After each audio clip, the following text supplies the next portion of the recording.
Hello everyone, welcome to ASO Diksha diaries. आप सभी के साथ एक बहुत इंपॉर्टेंट न्यूज़ मुझे शेयर करनी थी। जैसा कि आपको पता है कि सीजीएल 2024 का रिजल्ट 12 मार्च को आया था। उसके बाद इसके ऊपर एक कोर्ट केस हुआ था कैट में, ओए नंबर 11 से 2025।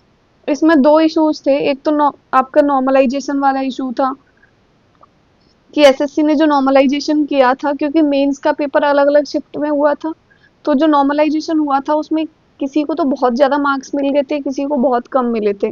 और दूसरा जो इशू रेज किया था वो था रॉन्ग क्वेश्चंस के रिगार्डिंग, कि 18 और 20 जनवरी को जो मेंस का पेपर हुआ था उसमें बहुत ज़्यादा क्वेश्चंस रॉन्ग थे। अप्रोक्स 19-20 क्वेश्चंस रॉन्ग थे, तो उसका एक इशू रेज किया था।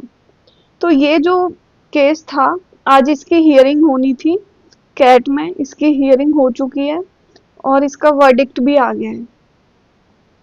जैसा कि आप यहाँ पे देख पा रहे हो, इस कोर्ट केस के साथ 3 और केस है जिनको कि क्लब कर दिया था। इन सभी का वर्डिक्ट एक साथ ही आना था और वर्डिक्ट आ चुका है और कैट ने इस कोर्ट केस को अब डिसमिस कर दिया है। इसका मतलब ये है कि एसएससी जीत गई है। वैसे देखा जाए तो ये नॉर्मलाइजेशन और रॉन्ग क्वेश्चंस वाला इशू था। इसको एसएससी को इस बारे में सुधार करना ही चाहिए, क्योंकि इससे बच्चों को बहुत ज़्यादा नुकसान हुआ था।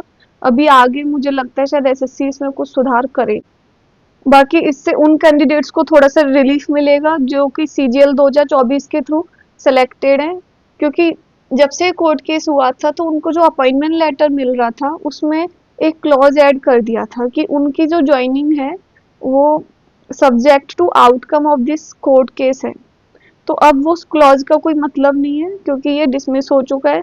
तो वो लोग थोड़ा सा रिलीफ हो सकते हैं, वरना उनके मन में डर था और वो सीजीएल 2025 की तैयारी में लगे हुए थे। अब आप लोगों के प्री में भी बहुत ज़्यादा टाइम नहीं बचा है, तो आप लोग अच्छे से अपनी तैयारी में लग जाओ। मतलब वीकली आपको कम से कम 4 या 5 मॉक टेस्ट तो देने ही है। तो उसके लिए अगर आपने अभी तक टेक्स्ट बुक का पास या फिर पास प्रो नहीं परचेज किया तो आप लोग परचेज कर लेना, क्योंकि अभी जो सेल है वो कल ख़त्म होने वाली है। और अभी बहुत कम अमाउंट में आपको पास मिल रहा है, जिसमें कि आपको सारे प्रीवियस ईयर के mock, sectional mock, chapter wise mock, सब कुछ आपको एक ही जगह मिल जाएगा। प्लस मोक की डिटेल्ड आपको एनालिसिस भी मिल जाएगी। एक बात ये है कि जो सीजीएल 2024 से जो भी बच्चे सेलेक्टेड हैं और उनको अपनी मनपसंद पोस्ट और मनपसंद लोकेशन अगर मिल चुकी है ना, और वो सिर्फ कोर्ट केस के डर से दोबारा तैयारी कर रहे थे, तो वो लोग अब तैयारी ना करें और सीजीएल 25 में अपीयर ना हो। इससे जो नए जो कैंडिडेट्स तैयारी कर रहे हैं ना, उनको भी मौका मिल पाएगा। तो ये मेरी एक रिक्वेस्ट है सभी कैंडिडेट्स। बाकी आप लोग बस अब अच्छे से तैयारी में लग जाओ। जितने भी दिन बाकी है ना, एक एक दिन आपको काउंट करना है अपना, एक भी दिन आपको वेस्ट नहीं करना है बिल्कुल भी। जान लगा दो बस, इतने दिन जरूर होगा आपका सिलेक्शन। वीडियो को एंड करते हैं।